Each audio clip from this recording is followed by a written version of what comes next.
مين مصلحته، أي فريق مصلحته تصير الانتخابات النيابية، وأي فريق مصلحته تتأجل الانتخابات النيابية، غير النواب الأربعة اللي فلوا من الطيار، لأنه هول أكيد عم بيصلوا ليل نهار تتأجل الانتخابات.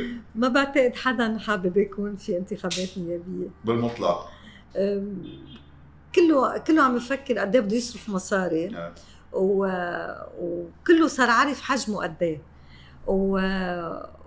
وبتعرف نحن بعدنا ما أخذنا كلمة السر. يعني نحن عم نحكي عن الانتخابات النيابية، بس الانتخابات النيابية رح تخضع مثل رئاسة الجمهورية.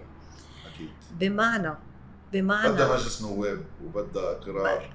بدها أول شيء مجلس نواب وإقرار. تاني شيء بمعنى تاني، هل في قرار من برا أي جهة لازم يكون عندها الأكترية؟ هل في قرار الدور المسيحي الأكبر لمين ينعطى؟ هل في قرار عند رئيس الجمهورية أنه يكون هو ممثل بكتلة نيابية داخل البرلمان؟